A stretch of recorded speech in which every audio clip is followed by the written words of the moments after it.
ਵਾਹਿਗੁਰੂ ਜੀ।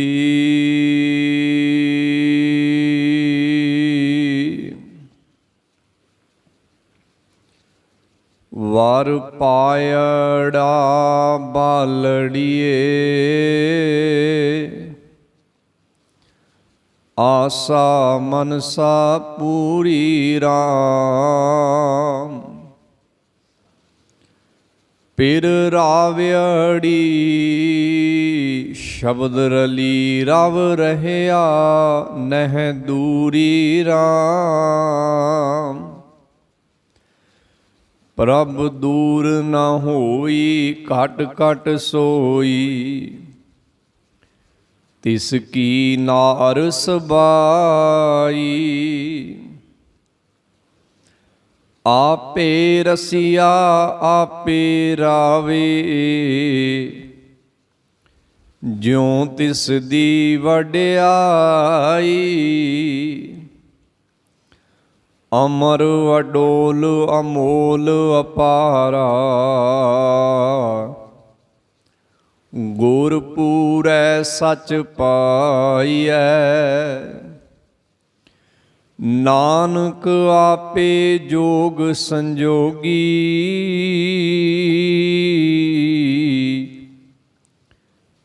ਨਦਰ ਕਰੇ ਲਿਵ ਲਾਈਐ। ਨਾਨਕ ਆਪੇ ਜੋਗ ਸੰਜੋਗੀ, ਨਦਰ ਕਰੇ ਲਿਵ ਲਾਈਐ।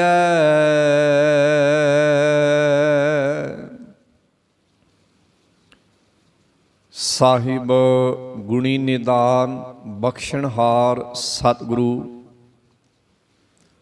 ਗੁਰੂ ਗ੍ਰੰਥ ਸਾਹਿਬ ਮਹਾਰਾਜ ਜੀ ਦੀ ਮੁਬਾਰਕ ਮੁਕੱਦਸ ਬਾਣੀ ਦੇ ਵਿੱਚੋਂ ਗੁਰੂ ਨਾਨਕ ਸਾਹਿਬ ਮਹਾਰਾਜ ਜੀ ਦਾ ਉਚਾਰਨ ਕੀਤਾ ਗਿਆ ਬਚਨ, ਜੋ ਗੁਰੂ ਗ੍ਰੰਥ ਸਾਹਿਬ ਮਹਾਰਾਜ ਜੀ ਦੇ ਪਾਵਨ ਅੰਗ 764 ਦੇ ਉੱਪਰ ਰਾਗ ਸੂਹੀ ਦੇ ਅੰਦਰ ਦਰਜ ਹੈ, ਦੇ ਵਿੱਚੋਂ ਆਪ ਜੀ ਨੇ ਬੰਦ ਨੰਬਰ 3 ਦਾ ਪਾਠ ਸ਼ਰਵਣ ਕੀਤਾ ਹੈ। ਇਸ ਸ਼ਬਦ ਦੇ ਅੰਦਰ ਕੁੱਲ 4 ਬੰਦ ਹਨ। 2 ਬੰਦਾਂ ਦੀ ਵਿਚਾਰ ਆਪ ਜੀ ਨੇ ਸ਼ਰਵਣ ਕੀਤੀ ਹੈ। ਅੱਜ ਤੀਸਰੇ ਬੰਦ ਦੀ ਵਿਚਾਰ ਗੁਰੂ ਮਹਿਰਮਤ ਸਦਕਾ ਆਪ ਜੀ ਦੇ ਨਾਲ ਸਾਂਝੀ ਕਰਨ ਜਾ ਰਹੇ ਹਾਂ। ਇੱਕ ਵਾਰ ਬੜੇ ਹੀ ਪਿਆਰ ਭੈ ਭਾਵਨੀ ਦੇ ਅੰਦਰ ਸਤਿਗੁਰੂ ਗੁਰੂ ਕਲਗੀਧਰ ਮਹਾਰਾਜ ਜੀ ਦੀ ਬਖਸ਼ੀ ਹੋਈ ਫਤਿਹ ਪ੍ਰਵਾਨ ਕਰਨੀ। ਜੀਓ ਕਹਿਣਾ ਵਾਹਿਗੁਰੂ ਜੀ ਕਾ ਖਾਲਸਾ, ਵਾਹਿਗੁਰੂ ਜੀ ਕੀ ਫਤਿਹ। ਸਤਿਗੁਰੂ ਗੁਰੂ ਗ੍ਰੰਥ ਸਾਹਿਬ ਮਹਾਰਾਜ ਜੀ ਦੀ ਪਵਿੱਤਰ ਬਾਣੀ ਦੇ ਅੰਦਰ ਸਤਿਗੁਰੂ ਜੀ ਨੇ ਕੁਝ ਚੀਜ਼ਾਂ ਨੂੰ ਆਪਣੇ ਵੱਲੋਂ ਪਰਿਭਾਸ਼ਿਤ ਕੀਤਾ ਹੈ।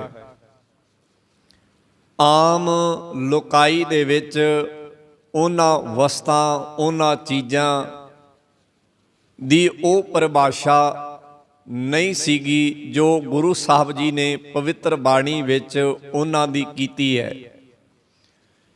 ਕਈ ਵਾਰ ਐਸਾ ਹੁੰਦਾ ਹੈ ਕਿ ਅਸੀਂ ਦੁਨਿਆਵੀ ਪਰਿਭਾਸ਼ਿਤ ਚੀਜ਼ ਦੇ ਭਾਵ ਨੂੰ ਗੁਰਬਾਣੀ ਦੇ ਭਾਵ ਸਮਝ ਕੇ ਅਤੇ ਉਸ ਨੂੰ ਗੁਰਮਤ ਸਮਝ ਲੈਂਦੇ ਹਾਂ, ਜੋ ਇੱਕ ਭੁਲੇਖਾ ਹੈ, ਭਰਮ ਹੈ। ਬਾਣੀ ਵਿੱਚ ਬਹੁਤ ਸਾਰੀਆਂ ਚੀਜ਼ਾਂ ਐਸੀਆਂ ਨੇ ਜਿਨ੍ਹਾਂ ਨੂੰ ਸਤਿਗੁਰੂ ਜੀ ਨੇ ਨਵਾਂ ਰੂਪ ਦਿੱਤਾ ਹੈ, ਨਵਾਂ ਢੰਗ ਦਿੱਤਾ ਹੈ, ਉਹਨਾਂ ਬਾਰੇ ਨਵੀਂ ਸੋਚ ਦਿੱਤੀ ਹੈ। ਇਹ ਗੱਲ ਸਾਨੂੰ ਸਾਰਿਆਂ ਨੂੰ ਮੰਨ ਕੇ ਚੱਲਣੀ ਪਏਗੀ। ਉਹਨਾਂ ਚੀਜ਼ਾਂ ਦੇ ਵਿੱਚੋਂ ਇੱਕ ਚੀਜ਼ ਇਹ ਹੈ ਕਿ ਸਤਿਗੁਰੂ ਗੁਰੂ ਨਾਨਕ ਸਾਹਿਬ ਮਹਾਰਾਜ ਤੇ ਬਾਕੀ ਗੁਰੂ ਸਾਹਿਬਾਨ ਇੱਕ ਆਵਾਜ਼ ਵਿੱਚ ਇਹ ਗੱਲ ਆਖਦੇ ਹਨ ਕਿ ਇਸ ਦੁਨੀਆ ਦੀ ਕੁੱਲ ਲੁਕਾਈ ਪਰਮੇਸ਼ਰ ਦੀ ਪਤਨੀ ਹੈ। ਵਾਹਦ ਇੱਕ ਪਰਮੇਸ਼ਰ ਆਪ ਪਤੀ ਹੈ ਤੇ ਬਾਕੀ ਜੋ ਇੱਥੇ ਨਰ ਨੇ, ਮਾਦਾ ਨੇ, ਪੁਰਖ ਨੇ ਜਾਂ ਇਸਤਰੀਆਂ ਨੇ, ਉਹ ਪਰਮੇਸ਼ਰ ਦੀਆਂ ਪਤਨੀਆਂ ਹਨ। ਇਹ ਵਿਚਾਰ ਬਿਲਕੁਲ ਨਵੇਕਲੀ ਹੈ। ਬਾਣੀ ਵਿੱਚ ਇਸ ਨੂੰ ਇਉਂ ਲਿਖਿਆ ਹੈ, ਇਸ ਜਗ ਮੈਂ ਪੁਰਖ ਏਕ ਹੈ। ਇਸ ਜਗ ਮੈਂ ਪੁਰਖ ਏਕ ਹੈ। ਪੁਰਖ ਦਾ ਮਤਲਬ ਹੁੰਦਾ ਹੈ ਆਦਮੀ, ਮਨੁੱਖ। ਜੇ ਵੇਖਿਆ ਜਾਏ ਤੇ ਇਹ ਦੁਨੀਆ ਜਿਹੜੀ ਹੈ ਅੱਧੀ ਮਨੁੱਖਾਂ ਦੀ ਹੈ, ਭਾਵ ਅੱਧੀ ਪੁਰਖਾਂ ਦੀ ਹੈ ਤੇ ਅੱਧੀ ਔਰਤਾਂ ਦੀ ਹੈ, ਭਾਵ ਅੱਧੇ ਨਰ ਨੇ ਤੇ ਅੱਧੇ ਮਾਦਾ ਨੇ। ਪਰ ਸਤਿਗੁਰ ਨੇ ਇੱਕ ਨਵੀਂ ਵਿਚਾਰ ਸਾਡੇ ਸਾਹਮਣੇ ਰੱਖੀ ਹੈ। ਗੁਰਦੇਵ ਆਖਦੇ, ਇਸ ਜਗ ਮੈਂ ਪੁਰਖ ਏਕ ਹੈ, ਹੋਰ ਸਗਲੀ। ਹੋਰ ਸਗਲੀ, ਹੋਰ ਜੋ ਸਗਲ ਹੈ, ਭਾਵ ਹੋਰ ਜੋ ਸਾਰਾ ਕੁਝ ਹੈ, ਜੋ ਜੀਵ ਜੰਤ ਹਨ, ਪੁਰਸ਼ ਹਨ, ਮਨੁੱਖ ਹਨ, ਨਰ ਹਨ, ਮਾਦਾ ਹੈ, ਹੋਰ ਸਗਲੀ ਨਾਰ ਸਬਾਈ। ਨਾਰ ਦਾ ਭਾਵ ਇੱਥੇ ਔਰਤ ਹੈ, ਬਾਕੀ ਸਾਰੀਆਂ ਔਰਤਾਂ ਹਨ। ਹੁਣ ਇੱਕ ਨਵੀਂ ਵਿਚਾਰ ਸਤਿਗੁਰੂ ਜੀ ਇਸ ਦੁਨੀਆ ਦੇ ਸਾਹਮਣੇ ਰੱਖਦੇ ਹਨ। ਇਹਦਾ ਭਾਵ ਇਹ ਨਹੀਂ ਕਿ ਸਤਿਗੁਰੂ ਜੀ ਇੱਥੇ ਕਿਸੇ ਦਾ ਜੈਂਡਰ ਚੇਂਜ ਕਰਨਾ ਚਾਹੁੰਦੇ ਨੇ। ਇਹ ਇਸ ਕਰਕੇ ਲਿਖਿਆ ਹੈ ਕਿ ਜਿਵੇਂ ਦੁਨਿਆਵੀ ਤੌਰ ਤੇ ਪਤੀ ਅਤੇ ਪਤਨੀ ਦਾ ਮਿਲਾਪ ਜਿਹੜਾ ਹੈ ਉਹ ਸਭ ਤੋਂ ਰਮਣੀਕ ਅਤੇ ਸਭ ਤੋਂ ਸਮਾਜ ਵੱਲੋਂ ਪ੍ਰਭਾਵਿਤ ਮੰਨਿਆ ਜਾਂਦਾ ਹੈ, ਇਵੇਂ ਸਤਿਗੁਰੂ ਜੀ ਬਾਣੀ 'ਚ ਆਖਦੇ ਨੇ ਪਰਮੇਸ਼ਰ ਦਾ ਤੇ ਜੀਵ ਇਸਤਰੀ ਦਾ ਮਿਲਾਪ ਵੀ ਦੁਨੀਆ ਵਿੱਚ ਬੜਾ ਰਮਣੀਕ ਅਤੇ ਬੜਾ ਪ੍ਰਭਾਵ ਦੇਣ ਵਾਲਾ ਹੈ। ਇਸ ਕਰਕੇ ਨਵੀਂ ਪਰਿਭਾਸ਼ਾ ਸਤਿਗੁਰ ਨੇ ਪਵਿੱਤਰ ਬਾਣੀ ਵਿੱਚ ਘੜ ਦਿੱਤੀ ਹੈ। ਇਹ ਇਕੱਲੀ ਇੱਕ ਨਹੀਂ, ਇਸ ਤਰ੍ਹਾਂ ਦੇ ਹੋਰ ਬਹੁਤ ਸਾਰੇ ਬਚਨ ਤੁਹਾਨੂੰ ਬਾਣੀ 'ਚੋਂ ਮਿਲਣਗੇ। ਮੈਂ ਬਾਬਾ ਫਰੀਦ ਸਾਹਿਬ ਦੀ ਬਾਣੀ ਦੀ ਇੱਕ ਉਦਾਹਰਨ ਤੁਹਾਡੇ ਸਾਹਮਣੇ ਰੱਖਾਂਗਾ। ਉਹ ਬਚਨ ਕਰਦੇ ਹਨ ਆਪਣੀ ਬਾਣੀ ਵਿੱਚ, ਕਹਿਣ ਲੱਗੇ, ਇਹ ਜੋ ਸਰੀਰ ਹੈ, ਜੇ ਕੋਈ ਇਸ ਨੂੰ ਆਰੇ ਦੇ ਨਾਲ ਚੀਰੇ ਤੇ ਇਹਦੇ ਵਿੱਚੋਂ ਰਤ ਭਾਵ ਖੂਨ ਨਹੀਂ ਨਿਕਲੇਗਾ। ਉਹਨਾਂ ਦਾ ਇੱਕ ਬਚਨ ਆਉਂਦਾ ਹੈ, ਉੱਥੇ ਉਹ ਲਿਖਦੇ ਨੇ, ਕਹਿਣ ਲੱਗੇ, ਰੱਤੀ ਰਤ ਨਾ ਨਿਕਲੈ। ਰੱਤੀ, ਇੱਥੇ ਰੱਤੀ ਦਾ ਭਾਵ ਹੈ ਜਿਹੜੀ ਜੁੜੀ ਹੋਈ ਹੈ। ਰੱਤੀ ਰਤ, ਰਤ ਦਾ ਭਾਵ ਹੈ ਖੂਨ। ਰੱਤੀ ਰਤ ਨਾ ਨਿਕਲੈ, ਜੇ ਤਨ ਚੀਰੈ ਕੋਏ। ਕਹਿਣ ਲੱਗੇ, ਜਿਹੜੀ ਰੱਬ ਨਾਲ ਰੱਤੀ ਹੋਈ ਹੈ, ਜੇ ਕੋਈ ਉਹਦਾ ਤਨ ਚੀਰੇਗਾ ਤੇ ਉਹਦੇ ਤਨ ਵਿੱਚੋਂ ਖੂਨ ਨਹੀਂ ਨਿਕਲੇਗਾ। ਕੀ ਇਹ ਗੱਲ ਸੰਭਵ ਹੈ? ਕੀ ਇਹ ਗੱਲ ਸੱਚ ਭਰਪੂਰ ਹੈ? ਜੇ ਬਾਣੀ 'ਚ ਲਿਖੀ ਹੈ ਤੇ ਸੱਚ ਹੈ। ਹੋ ਸਕਦਾ ਸਾਡੇ ਸਮਝਣ ਵਿੱਚ ਕਿਤੇ ਉਕਾਈ ਹੋਈ। ਜੇ ਆਮ ਬੰਦੇ ਦਾ ਵੀ ਅਸੀਂ ਤਨ ਚੀਰਦੇ ਹਾਂ ਤੇ ਉਹਦੇ 'ਚੋਂ ਰਤ ਨਿਕਲਦਾ, ਖੂਨ ਨਿਕਲਦਾ, ਪਰ ਬਾਬਾ ਫਰੀਦ ਸਾਹਿਬ ਕਹਿੰਦੇ, ਰੱਤੀ, ਜਿਹੜੇ ਰੱਬ ਜੇ ਰੰਗ 'ਚ ਰੱਤੀ ਹੋਈ ਹੈ, ਜੇ ਕੋਈ ਉਹਦਾ ਤਨ ਚੀਰੇ ਤਾਂ ਉਹਦੇ 'ਚੋਂ ਖੂਨ ਨਹੀਂ ਨਿਕਲੇਗਾ। ਇਹਦਾ ਮਤਲਬ ਕੀ ਹੈ? ਇੱਥੇ ਖੂਨ ਤੋਂ ਭਾਵ ਉਹ ਖੂਨ ਨਹੀਂ ਜੋ ਅਸੀਂ ਸਮਝ ਰਹੇ ਹਾਂ। ਇੱਥੇ ਖੂਨ ਦੀ ਪਰਿਭਾਸ਼ਾ ਬਾਬਾ ਫਰੀਦ ਸਾਹਿਬ ਨੇ ਬਦਲ ਦਿੱਤੀ ਹੈ।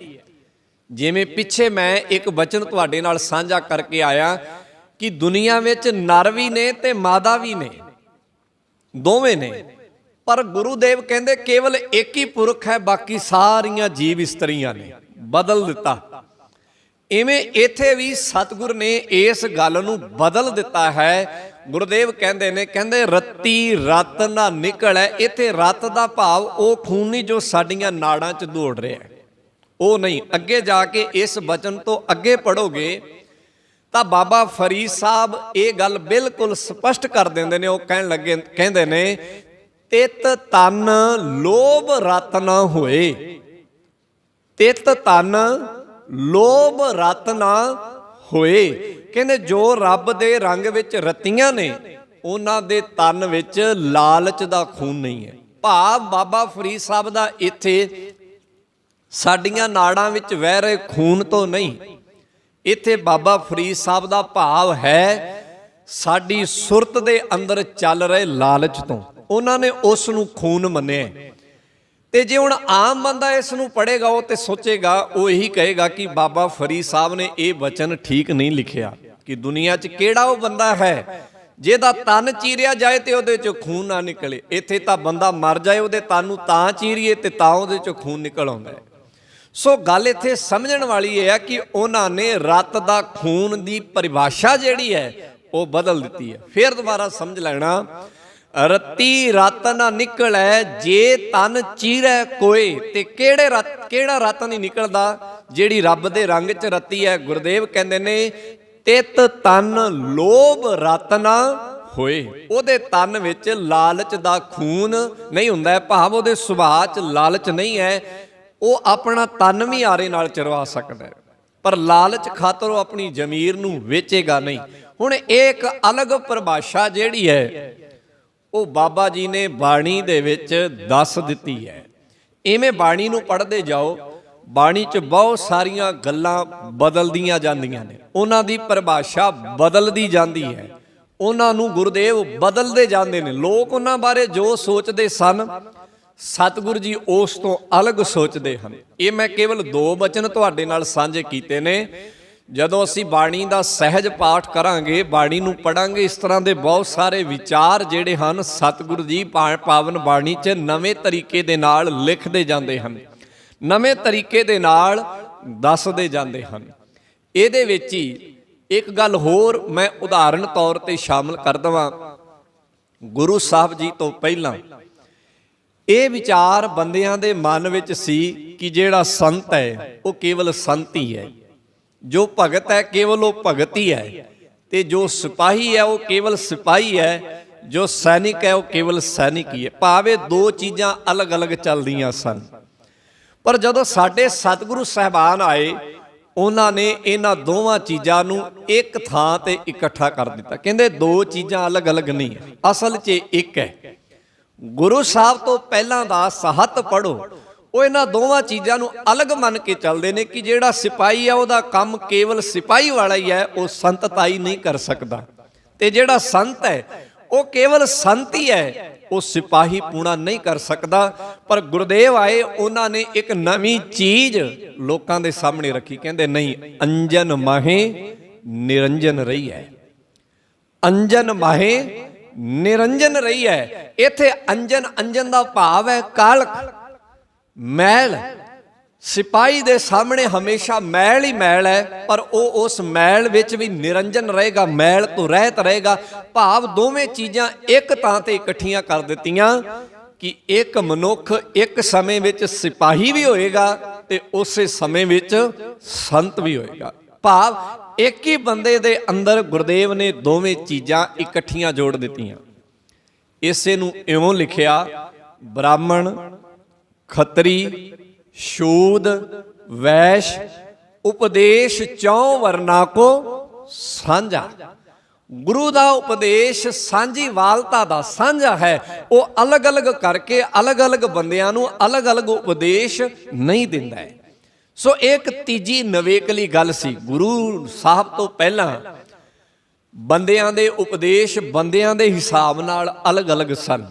ਵਪਾਰੀ ਨੂੰ ਅਲੱਗ ਉਪਦੇਸ਼, ਜਿਹੜਾ ਕੂੜੇ ਕਰਕਟ ਦਾ ਕੰਮ ਕਰਦਾ ਸੀ ਉਹਦਾ ਅਲੱਗ ਉਪਦੇਸ਼, ਜੋ ਲੜਦਾ ਸੀ ਉਹਦਾ ਅਲੱਗ ਉਪਦੇਸ਼, ਜੋ ਕੇਵਲ ਧਾਰਮਿਕ ਖਿੱਤੇ ਵਿੱਚ ਸੀ ਉਹਦਾ ਅਲੱਗ ਉਪਦੇਸ਼। ਗੁਰਦੇਵ ਕਹਿੰਦੇ ਨਹੀਂ, ਸਾਡਾ ਉਪਦੇਸ਼ ਸਾਰਿਆਂ ਲਈ ਇੱਕ ਹੀ ਹੈ, ਕੇਵਲ ਇੱਕ, ਇੱਕਾ ਬਾਣੀ, ਇੱਕ ਗੁਰ, ਇੱਕੋ ਸ਼ਬਦ ਵਿਚਾਰ।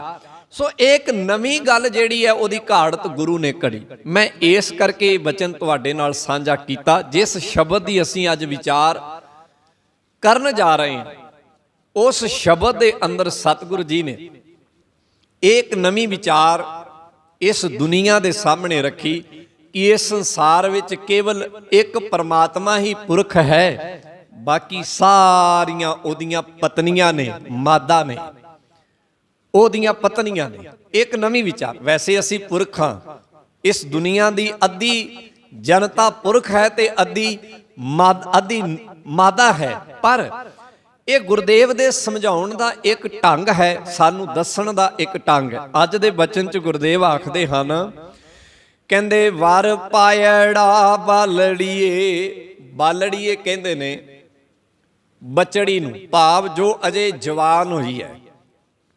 ਬਾਲ ਸ਼ਬਦ ਜਿਹੜਾ ਹੈ ਉਹ ਪੁਰਖ ਵਾਸਤੇ ਵਰਤਿਆ ਜਾਂਦਾ ਹੈ ਤੇ ਬਾਲੜੀ ਸ਼ਬਦ ਜਿਹੜਾ ਹੈ ਇਸਤਰੀ ਵਾਸਤੇ ਵਰਤਿਆ ਜਾਂਦਾ ਹੈ। ਉਮਰ ਦੇ ਹਿਸਾਬ ਦੇ ਨਾਲ ਸ਼ਬਦਾਂ ਦੀ ਚੋਣ ਬਦਲਦੀ ਜਾਂਦੀ ਹੈ।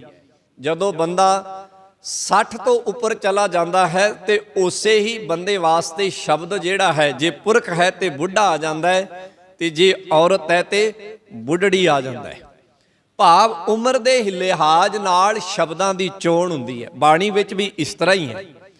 ਸਤਿਗੁਰ ਜੀ ਉਮਰ ਦੇ ਲਿਹਾਜ਼ ਨਾਲ ਵੀ ਸ਼ਬਦਾਂ ਦੀ ਚੋਣ ਕਰਦੇ ਨੇ। ਇੱਥੇ ਜਿਹੜਾ ਬਾਲੜੀ ਸ਼ਬਦ ਵਰਤਿਆ, ਇਹਦਾ ਭਾਵ ਅਸੀਂ ਇਹ ਲੈਣਾ ਕਿ ਉਹ ਔਰਤ ਜੋ ਅਜੇ ਜਵਾਨੀ ਦੇ ਵਿੱਚ ਪ੍ਰਵੇਸ਼ ਕੀਤਾ, ਜਿਸ ਨੇ, ਜਿਹਦੀ ਅਜੇ ਵਿਆਹੁਤਾ ਦੀ ਉਮਰ ਹੈ, ਵਿਆਹੁਣ ਦੀ ਉਮਰ ਹੈ, ਉਹਨੂੰ ਗੁਰਦੇਵ ਬਾਲੜੀ ਕਹਿੰਦੇ ਨੇ। ਗੁਰਦੇਵ ਆਖਦੇ ਨੇ ਵਰ ਪਾਇੜਾ ਬਾਲੜੀਏ, ਹੇ ਜਵਾਨ ਜੀਵ ਇਸਤਰੀਏ। ਇਹਦਾ ਭਾਵ ਇਹ ਨਾ ਲੈਣਾ ਕਿ ਕੱਲਾ ਔਰਤ ਨੂੰ ਕਹਿ ਰਹੇ। ਮੈਂ ਫੇਰ ਗੱਲ ਸਾਂਝੀ ਕਰ ਦਵਾਂ, ਗੁਰਦੇਵ ਦੀ ਨਜ਼ਰ ਦੇ ਵਿੱਚ ਅਸੀਂ ਪੁਰਖ ਵੀ ਔਰਤ ਹਾਂ ਤੇ ਔਰਤਾਂ ਵੀ ਔਰਤ ਹਨ। ਦੋਵਾਂ ਨੂੰ ਇਹ ਸਾਂਝਾ ਉਪਦੇਸ਼ ਹੈ। ਕਿਤੇ ਸੋਚਣਾ ਕਿ ਇਹ ਕੱਲਾ ਔਰਤਾਂ ਨੂੰ ਕਿਹਾ ਜਾ ਰਿਹਾ ਤੇ ਪੁਰਖਾਂ ਵਾਸਤੇ ਨਹੀਂ। ਇਹ ਗੱਲ ਮੈਂ ਪਹਿਲਾਂ ਤੁਹਾਡੇ ਨਾਲ ਸਾਂਝੀ ਕਰ ਦਿੱਤੀ ਹੈ। ਇਹ ਸਾਡੇ ਲਈ ਵੀ ਹੈ। ਵਰ ਪਾਇੜਾ ਬਾਲੜੀਏ, ਵਰ ਕਹਿੰਦੇ ਨੇ ਪਤੀ ਨੂੰ। ਹੇ ਜਵਾਨ ਇਸਤਰੀਏ, ਤੂੰ ਪਤੀ ਦੀ ਪ੍ਰਾਪਤੀ ਕਰ ਲਈ ਹੈ, ਭਾਵ ਵਾਹਿਗੁਰੂ ਪਰਮੇਸ਼ਰ ਨਾਲ ਤੂੰ ਮਿਲ ਗਈ ਹੈ। ਤੇਰਾ ਮਿਲਾਪ ਵਾਹਿਗੁਰੂ ਪਰਮੇਸ਼ਰ ਨਾਲ ਹੋ ਗਿਆ ਹੈ। ਆਸਾ ਮਨਸਾ ਪੂਰੀ ਰਾਮ, ਤੇਰੀ ਆਸਾ ਤੇ ਤੇਰੀ ਮਨਸਾ, ਇਹ ਦੋਵੇਂ ਸ਼ਬਦ ਬਾਣੀ 'ਚ ਇਕੱਠੇ ਹੀ ਆਉਂਦੇ ਨੇ ਬਹੁਤ ਥਾਵਾਂ ਤੇ। ਆਸਾ ਤੇ ਮਨਸਾ, ਇਹਦੀ ਇੱਕ ਖਾਸ ਵਿਚਾਰ ਜਿਹੜੀ ਹੈ ਪਵਿੱਤਰ ਬਾਣੀ ਦੇ ਵਿੱਚ ਗੁਰੂ ਨੇ ਦਰਜ ਕੀਤੀ। ਆਸਾ ਅਸਲ 'ਚ ਹੈ ਕੀ ਹੈ? ਆਸਾ ਦਾ ਭਾਵ ਗੁਰਦੇਵ ਨੇ ਇਹ ਦਿੱਤਾ ਹੈ ਬਾਣੀ ਦੇ ਵਿੱਚ, ਜਿਹਨੂੰ ਅਸੀਂ ਹਿੰਦੀ ਦੇ ਵਿੱਚ ਆਖਦੇ ਹਾਂ ਇੱਛਾ, ਉਹਨੂੰ ਪੰਜਾਬੀ ਵਿੱਚ ਆਪਾਂ ਆਖਦੇ ਹਾਂ ਆਸਾ। ਤੇ ਮਨਸ਼ਾ, ਮਨਸ਼ਾ ਦਾ ਭਾਵ ਹੁੰਦਾ ਹੈ ਜੋ ਸਾਡੇ ਮਨ ਦੇ ਅੰਦਰ ਵਿਚਾਰ ਪੈਦਾ ਹੁੰਦੇ ਨੇ ਕਿਸੇ ਚੀਜ਼ ਨੂੰ ਲੈਣ ਦੇ ਪ੍ਰਥਾਏ, ਜੋ ਅਸੀਂ ਆਪਣੇ ਮਨ ਵਿੱਚ ਵਿਕਲਪ ਪੈਦਾ ਕਰਦੇ ਹਾਂ ਕਿ ਆ ਫਲਾਣੀ ਚੀਜ਼ ਹੈ, ਉਹਨੂੰ ਅਸੀਂ ਪ੍ਰਾਪਤ ਕਰਨਾ ਹੈ। ਉਹਦੇ ਬਾਰੇ ਜੋ ਸਾਡੇ ਮਨ 'ਚ ਵਿਉਂਤਬੰਦੀ ਪੈਦਾ ਹੁੰਦੀ ਹੈ ਕਿ ਇਹਨੂੰ ਕਿਸ ਤਰ੍ਹਾਂ ਹਾਸਲ ਕਰੀਏ, ਉਹਨੂੰ ਮਨਸਾ ਕਹਿੰਦੇ ਹਾਂ। ਭਾਵ ਮਨ ਦੇ ਅੰਦਰ ਜੋ ਇੱਛਾ ਵਿਚਾਰਾਂ ਦੀ ਪੈਦਾ ਹੋਈ ਉਹ ਮਨਸ਼ਾ ਹੈ। ਤੇ ਆਸਾ ਦਾ ਭਾਵ ਹੈ ਜਿਸ ਚੀਜ਼ ਨੂੰ ਅਸੀਂ ਪ੍ਰਾਪਤ ਕਰਨਾ ਹੈ, ਉਹਨੂੰ ਆਸਾ ਕਹਿੰਦੇ ਹਨ। ਗੁਰਦੇਵ ਕਹਿੰਦੇ ਤੇਰੀ ਆਸਾ ਵੀ ਪੂਰੀ ਹੋ ਗਈ ਤੇ ਤੇਰੀ ਮਨਸਾ ਵੀ ਪੂਰੀ ਹੋ ਗਈ। ਦੋਵੇਂ ਚੀਜ਼ਾਂ ਤੇਰੀਆਂ ਪੂਰੀਆਂ ਹੋ ਗਈਆਂ ਹਨ। ਬਾਣੀ ਵਿੱਚ ਇਸ ਵਿਚਾਰ ਬਾਰੇ ਕੁਝ ਹੋਰ ਵਿਚਾਰਾਂ ਵੀ ਸਤਿਗੁਰ ਨੇ ਦਰਜ ਕੀਤੀਆਂ ਹਨ, ਉਹ ਵੀ ਮੈਂ ਤੁਹਾਡੇ ਨਾਲ ਸਾਂਝੀਆਂ ਕਰਦਾ ਹਾਂ। ਇੱਕ ਥਾਂ ਤੇ ਬਚਨ ਆਉਂਦਾ ਹੈ ਆਸਾ ਦੇ ਬਾਰੇ। ਸਤਿਗੁਰ ਜੀ ਉੱਥੇ ਕਹਿੰਦੇ ਨੇ ਇਹ ਜਿਹੜੀ ਆਸਾ ਹੈ ਨਾ, ਇਹ ਬੰਦੇ ਦੀ ਮਰਦੀ ਨਹੀਂ। ਇਹ ਵੀ ਗੱਲ ਬਾਣੀ 'ਚ ਕਹਿੰਦੇ ਨੇ। ਗੁਰਦੇਵ ਨੇ ਬਚਨ ਲਿਖਿਆ ਹੈ ਪਵਿੱਤਰ ਬਾਣੀ ਵਿੱਚ, ਪਾਤਸ਼ਾਹ ਦਾ ਉਹ ਬਚਨ ਹੈ, ਕਹਿਣ ਲੱਗੇ ਆਸਾ ਕਰਤਾ ਜਗ ਮੂਆ, ਆਸਾ ਮਰੈ ਨਾ ਜਾਏ। ਕਿ ਹਰ ਇੱਕ ਬੰਦਾ ਕੋਈ ਨਾ ਕੋਈ ਆਸ ਲਾ ਕੇ ਬੈਠਾ ਹੈ, ਪਰ ਉਹਦੀ ਆਸ ਪੂਰੀ ਨਹੀਂ ਹੋ ਰਹੀ। ਉਹ ਬੰਦਾ ਆਪ ਇਸ ਜਹਾਨ ਤੋਂ ਮਰ ਮੁੱਕ ਜਾਂਦਾ ਹੈ, ਪਰ ਉਹਦੀ ਉਹ ਆਸ ਪੂਰੀ ਨਹੀਂ ਹੁੰਦੀ। ਇੱਕ ਗੱਲ ਇਹ ਵੀ ਬਾਣੀ ਨੇ ਕਹੀ ਹੈ, ਆਸਾ ਕਰਤਾ ਜਗ ਮੂਆ, ਆਸਾ ਮਰੈ ਨਾ ਜਾਏ। ਇੱਕ ਵਿਚਾਰ ਸਤਿਗੁਰ ਨੇ ਇਹ ਵੀ ਦਿੱਤੀ ਹੈ ਕਿ ਜਿਸ ਬੰਦੇ ਨੇ ਆਪਣਾ ਚਿੱਤ ਵਾਹਿਗੁਰੂ ਨਾਲ ਜੋੜ ਲਿਆ ਹੈ, ਉਹਦੀਆਂ ਇਸ ਸੰਸਾਰ ਵਿੱਚ ਰਹਿੰਦਿਆਂ ਹੀ ਸਾਰੀਆਂ ਆਸਾਵਾਂ ਪੂਰੀਆਂ ਹੋ ਜਾਂਦੀਆਂ। ਇਹ ਵੀ ਦਿੱਤੀ ਹੈ ਵਿਚਾਰ। ਗੁਰਦੇਵ ਕਹਿੰਦੇ ਨਾਨਕ ਆਸਾਂ ਪੂਰੀਆਂ, ਸੱਚੇ ਸਿਉ ਚਿੱਤ ਲਾਏ। ਜਿਹਨੇ ਆਪਣਾ ਚਿੱਤ ਸੱਚੇ ਵਾਹਿਗੁਰੂ ਨਾਲ ਜੋੜਿਆ ਹੈ, ਜੀਵਤ ਰਹਿੰਦਿਆਂ ਉਹਦੀਆਂ ਆਸਾਵਾਂ ਪੂਰੀਆਂ ਹੋ ਜਾਂਦੀਆਂ ਹਨ। ਇਹ ਦੋ ਵਿਚਾਰਾਂ ਸਤਿਗੁਰ ਨੇ ਬਾਣੀ 'ਚ ਦਿੱਤੀਆਂ ਨੇ, ਨਿਯਤ ਕੀਤੀਆਂ। ਭਾਵ ਆਪਾਂ ਸਿੱਧਮ ਸਿੱਧਾ ਇਉਂ ਕਹਿ ਸਕਦੇ ਹਾਂ, ਗੁਰਦੇਵ ਇਉਂ ਆਖਦੇ ਹਨ ਕਿ ਜਿੱਥੇ ਬੰਦਾ ਵਾਹਿਗੁਰੂ ਤੋਂ ਦੂਰ ਹੈ, ਉਹ ਜਿੰਨੀਆਂ ਮਰਜ਼ੀ ਆਸਾਵਾਂ ਪਾਲ ਲਵੇ, ਉਹਦੀਆਂ ਆਸਾਵਾਂ ਪੂਰੀਆਂ ਨਹੀਂ ਹੋਣਗੀਆਂ। ਇਹਨੂੰ ਗੁਰਦੇਵ ਨੇ ਤ੍ਰਿਸ਼ਨਾ ਵੀ ਆਖਿਆ। ਆਸਾ ਦਾ ਅਗਲਾ ਰੂਪ ਤ੍ਰਿਸ਼ਨਾ ਹੈ। ਇੱਕ ਹੱਦ ਤੱਕ ਬੰਦਾ ਆਸਾ ਲਾਉਂਦਾ ਹੈ, ਪਰ ਜਦੋਂ ਇੱਕ ਹੱਦ ਤੋਂ ਬਾਅਦ ਬੰਦੇ ਦੀਆਂ ਆਸਾਵਾਂ ਵੱਧ ਜਾਂਦੀਆਂ ਨੇ, ਗੁਰਦੇਵ ਉਹਨੂੰ ਤ੍ਰਿਸ਼ਨਾ ਆਖਦੇ ਹਨ। ਹੈ ਇੱਕੋ ਹੀ ਚੀਜ਼ ਹੈ। ਇਹ ਨਾ ਸੋਚਣਾ ਕਿ ਆਸਾ ਅਲੱਗ ਹੈ ਤੇ ਤ੍ਰਿਸ਼ਨਾ ਅਲੱਗ ਹੈ, ਦੋਵਾਂ ਦਾ ਜ਼ਿਕਰ ਬਾਣੀ 'ਚ ਆਏਗਾ। ਪਰ ਤ੍ਰਿਸ਼ਨਾ ਦਾ ਭਾਵ ਇਹ ਹੈ ਕਿ ਜਿੱਥੇ ਬੰਦੇ ਨੂੰ ਹੋਰ ਕੁਝ ਦਿਸ ਹੀ ਨਹੀਂ ਰਿਹਾ। ਇਸੇ ਕਰਕੇ ਗੁਰਦੇਵ ਨੇ ਤ੍ਰਿਸ਼ਨਾ ਨੂੰ ਬਾਣੀ ਵਿੱਚ ਅੱਗ ਦੇ ਵੱਤ ਆਖਿਆ। ਕਹਿੰਦੇ ਜਿਵੇਂ ਅੱਗ ਬਲ ਰਹੀ ਹੈ, ਉਹਦੇ 'ਚ ਤੁਸੀਂ ਬਾਲਣ ਪਾਈ ਜਾਓ ਤੇ ਬਾਲਣ ਪਾ ਕੇ ਇਹ ਕਹੋ ਕਿ ਅੱਗ ਬੁਝ ਜਾਏਗੀ, ਬੁਝ ਜਾਏਗੀ, ਬੁਝ ਜਾਏਗੀ। ਕਹਿੰਦੇ ਤੁਹਾਡਾ ਭਰਮ ਹੈ, ਵਹਿਮ ਹੈ। ਅੱਗ ਬਾਲਣ ਪਾਇਆ ਨਹੀਂ ਬੁਝੇਗੀ, ਅੱਗ ਬਾਲਣ ਪਾਇਆ ਤੇ ਹੋਰ ਭੜਕੇਗੀ। ਕਹਿੰਦੇ ਤ੍ਰਿਸ਼ਨਾ ਇਸ ਤਰ੍ਹਾਂ ਦੀ ਹੈ। ਸੋ ਤ੍ਰਿਸ਼ਨਾ ਨੂੰ ਅੱਗ ਵੱਤ ਆਖਿਆ ਗੁਰਦੇਵ ਨੇ, ਅੱਗ ਤੇ ਬਾਲਣ ਪਾਉਣ ਵੱਤ ਆਖਿਆ। ਇਸ ਕਰਕੇ ਸਤਿਗੁਰੂ ਜੀ ਕਹਿੰਦੇ ਆਸਾ ਵੱਧ ਗਈ ਤੇ ਉਹ ਤ੍ਰਿਸ਼ਨਾ ਬਣ ਗਈ। ਤੇ ਤ੍ਰਿਸ਼ਨਾ ਬਾਰੇ ਇਉਂ ਆਖਿਆ, ਤ੍ਰਿਸ਼ਨਾ ਵਿਰਲੇ ਹੀ ਕੀ ਬੁਝੀ ਹੈ। ਕੋਈ ਵਿਰਲਾ ਹੀ ਹੈ ਜਿਸ ਨੇ ਇਸ ਨੂੰ ਬੁਝਾਇਆ। ਤ੍ਰਿਸ਼ਨਾ ਵਿਰਲੇ ਹੀ ਕੀ ਬੂਝੀ ਹੈ, ਕੋਟ ਜੋਰੇ ਲੱਖ ਕਰੋਰੇ ਮਨ ਨਾ ਹੋ ਰਹਿ, ਪਰੈ ਪਰੈ ਹੀ ਕੋ ਲੁਝੀ ਹੈ। ਇਹ ਕੋਈ ਵਿਰਲਾ ਹੀ ਬੰਦਾ ਹੈ ਜਿਸ ਨੇ ਇਸ ਨੂੰ ਆਪਣੇ ਵਸ ਵਿੱਚ ਕੀਤਾ ਹੈ। ਖੈਰ ਆਪਾਂ ਸ਼ਬਦ ਵੱਲ ਮੁੜੀਏ। ਗੁਰਦੇਵ ਆਖਦੇ ਹਨ, ਕਹਿੰਦੇ ਜੀਵ ਇਸਤਰੀ ਨੇ ਵਰ ਪ੍ਰਾਪਤ ਕਰ ਲਿਆ, ਵਰ ਪਾਇੜਾ ਬਾਲੜੀਏ, ਭਾਵ ਵਾਹਿਗੁਰੂ ਪਰਮੇਸ਼ਰ ਨਾਲ ਮਿਲਾਪ ਕਰ ਲਿਆ। ਜਦੋਂ ਵਾਹਿਗੁਰੂ ਪਰਮੇਸ਼ਰ ਨਾਲ ਮਿਲਾਪ ਹੋਇਆ ਤੇ ਕੀ ਹੋਇਆ? ਆਸਾ ਮਨਸਾ ਪੂਰੀ ਰਾਮ, ਉਹਦੀ ਆਸਾ ਵੀ ਪੂਰੀ ਹੋ ਗਈ ਤੇ ਉਹਦੀ ਮਨਸ਼ਾ ਵੀ ਪੂਰੀ ਹੋ ਗਈ। ਗੁਰਦੇਵ ਜ਼ਿਕਰ ਕਰਦੇ, ਪਿਰ ਰਾਵੜੀ ਸ਼ਬਦ ਰਲੀ, ਰਵ ਰਹਿਆ ਨਹਿ ਦੂਰੀ ਰਾਮ। ਸ਼ਬਦ ਰਲੀ, ਸ਼ਬਦ ਦਾ ਭਾਵ ਹੈ ਬਾਣੀ, ਗੁਰੂ ਦਾ ਦਿੱਤਾ ਉਪਦੇਸ਼। ਕਹਿੰਦੇ ਜਦੋਂ ਜੀਵ ਇਸਤਰੀ ਸ਼ਬਦ ਦੇ ਨਾਲ ਰਲੀ, ਰਲੀ ਦਾ ਮਤਲਬ ਹੈ ਸ਼ਬਦ ਨਾਲ ਇੱਕ ਮਿਕ ਹੋਈ, ਭਾਵ ਜਦੋਂ ਉਸਨੇ ਆਪਣੀ ਸਾਂਝ ਸ਼ਬਦ ਨਾਲ ਕੀਤੀ, ਸ਼ਬਦ ਰਲੀ ਤਾਂ ਕੀ ਹੋਇਆ? ਪਿਰ ਰਾਵੜੀ, ਉਸ ਨੇ ਪਿਰ ਨੂੰ ਰਾਵਿਆ, ਪਿਰ ਨਾਲ ਮਿਲਾਪ ਕਰ ਲਿਆ। ਭਾਵ ਜੀਵ ਇਸਤਰੀ ਦਾ ਮਿਲਾਪ ਪਰਮੇਸ਼ਰ ਨਾਲ ਕਿਹਨੇ ਕਰਵਾਇਆ? ਸ਼ਬਦ ਨੇ ਕਰਵਾਇਆ।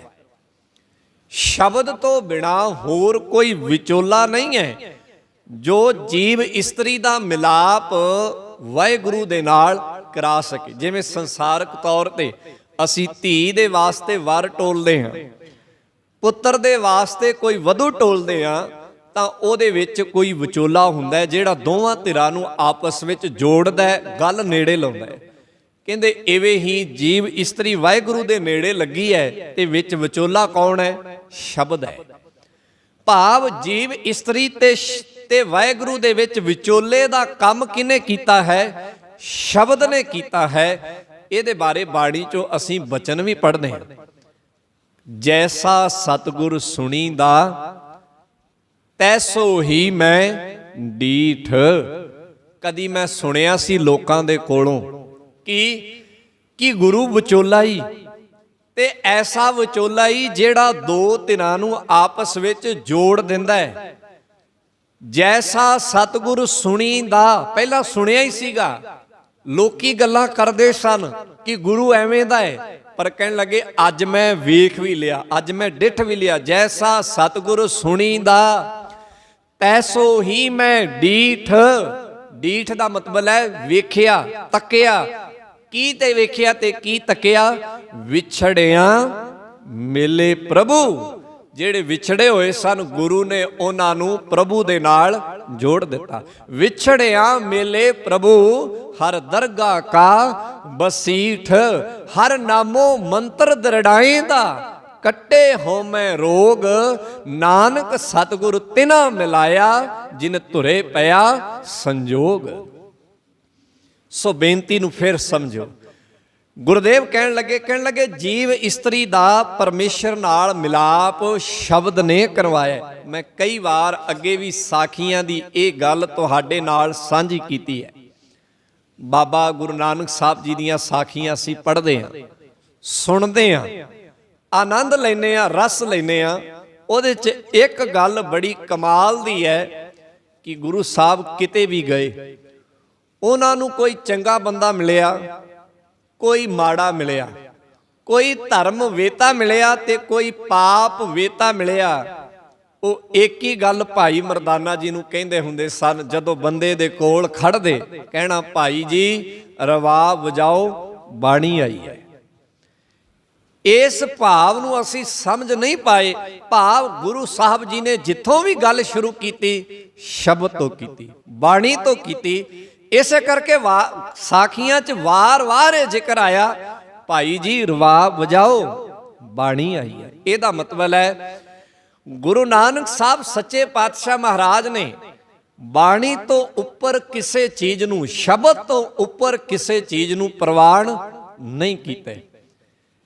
ਮੈਂ ਭਾਈ ਗੁਰਦਾਸ ਜੀ ਦੀਆਂ ਵਾਰਾਂ ਵਿੱਚੋਂ ਇੱਕ ਇਤਿਹਾਸਕ ਘਟਨਾ ਤੁਹਾਡੇ ਨਾਲ ਸਾਂਝੀ ਕਰਨ ਲੱਗਾ। ਜਦੋਂ ਜੋਗੀਆਂ ਨੇ ਅਤੇ ਸਿੱਧਾਂ ਨੇ ਗੁਰੂ ਨਾਨਕ ਸਾਹਿਬ ਮਹਾਰਾਜ ਜੀ ਨੂੰ ਲਾਲਚ ਦੇਣ ਦੀ ਕੋਸ਼ਿਸ਼ ਕੀਤੀ, ਉਹਨਾਂ ਨੂੰ ਇੱਕ ਗੜਵਾ ਫੜਾਇਆ ਕਿ ਜਾ ਕੇ ਉੱਥੋਂ ਪਾਣੀ ਭਰ ਕੇ ਲਿਆਓ। ਜਦੋਂ ਗੁਰੂ ਨਾਨਕ ਸਾਹਿਬ ਉੱਥੇ ਗਏ, ਉੱਥੇ ਨਾ ਪਾਣੀ ਸੀ, ਵਾਪਸ ਪਰਤ ਆਏ। ਕਿਹਾ ਜੀ ਉੱਥੇ ਤੇ ਪਾਣੀ ਨਹੀਂ ਹੈ।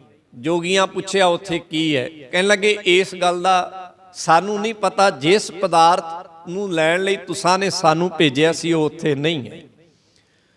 ਉੱਥੇ ਉਹ ਸਾਰੀਆਂ ਭੇਟਾਵਾਂ, ਉਹ ਹੀਰੇ ਜਵਾਹਰਾਤ, ਉਹ ਸਾਰਾ ਸਮਾਨ ਉਹਨਾਂ ਇਕੱਠਾ ਕੀਤਾ ਹੋਇਆ ਸੀ ਜੋ ਉਹਨਾਂ ਨੂੰ ਪੂਜਾ ਦੇ ਵਿੱਚ ਭੇਟ ਦੇ ਤੌਰ ਤੇ ਜੋਗੀਆਂ ਤੇ ਸਿੱਧਾਂ ਨੂੰ ਮਿਲਿਆ ਸੀ। ਉਹਨਾਂ ਨੇ ਉਸ ਪਾਸੇ ਤਾਂ ਗੁਰੂ ਨਾਨਕ ਨੂੰ ਤੋਰਿਆ ਕਿ ਉੱਥੇ ਜਾਏਗਾ, ਜਦੋਂ ਇਹਨਾਂ ਸਾਰਾ ਸੋਨੇ ਜਵਾਹਰਾਤ ਦਾ ਢੇਰ ਵੇਖੇਗਾ ਤੇ ਸ਼ਾਇਦ ਇਹ ਆਪਣਾ ਗੜਵਾ ਉੱਥੇ ਸੁੱਟ ਕੇ ਤੇ ਇਹਨਾਂ ਚੀਜ਼ਾਂ ਤੇ ਡੁੱਲ ਜਾਏਗਾ। ਪਰ ਉਹਨਾਂ ਨੂੰ ਇਸ ਗੱਲ ਦਾ ਅਹਿਸਾਸ ਨਹੀਂ ਕਿ ਇਹ ਆਮ ਬੰਦਾ ਨਹੀਂ, ਇਹ ਗੁਰੂ ਨਾਨਕ ਹੈ, ਇਹ ਜਗਤ ਗੁਰ ਪੀਰ ਬਾਬਾ ਹੈ।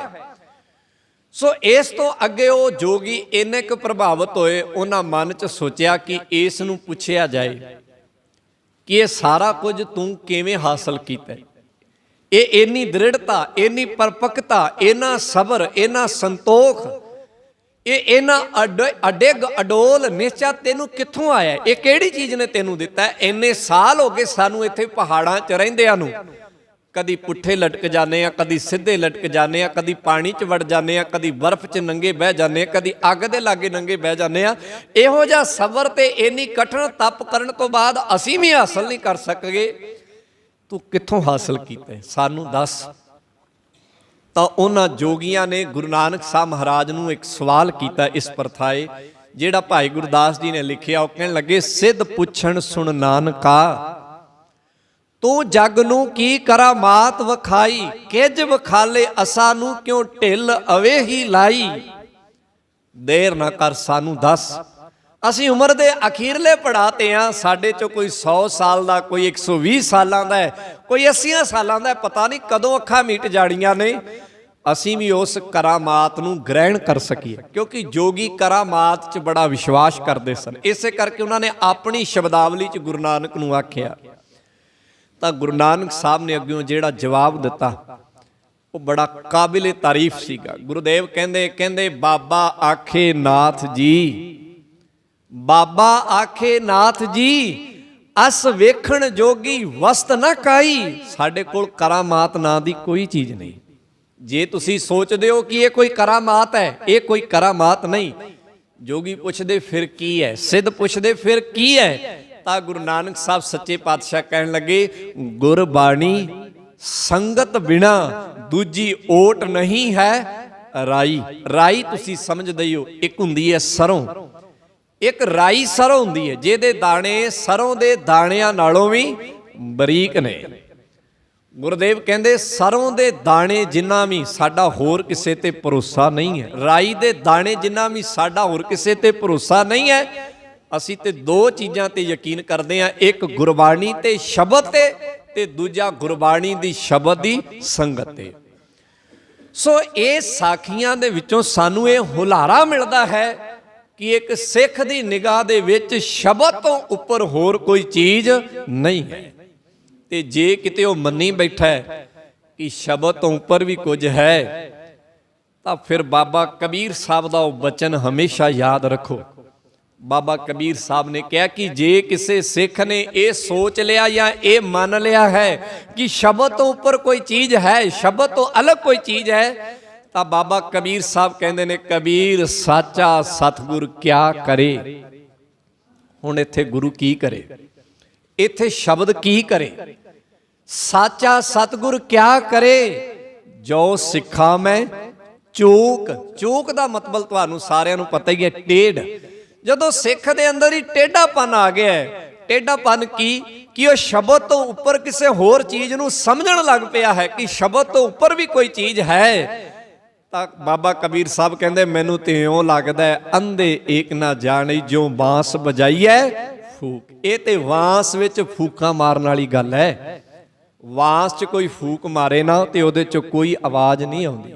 ਇੱਕ ਬੰਨੇ ਉਹ ਫੂਕ ਮਾਰੀ, ਦੂਜੇ ਬੰਨੇ ਨਿਕਲ ਗਈ। ਕਹਿਣ ਲੱਗੇ ਐਸੇ ਸਿੱਖ ਦੇ ਹਾਲਾਤ ਵੀ ਇਹ ਨੇ, ਜਿਹੜਾ ਸ਼ਬਦ ਤੋਂ ਉੱਪਰ ਕਿਸੇ ਚੀਜ਼ ਨੂੰ ਮੰਨੀ ਬੈਠਾ ਹੈ, ਸਮਝ ਲਓ ਬਾਂਸ ਵਿੱਚ ਫੂਕਾਂ ਮਾਰਿਆ, ਹਾਸਲ ਕੁਝ ਨਹੀਂ ਹੋਏਗਾ।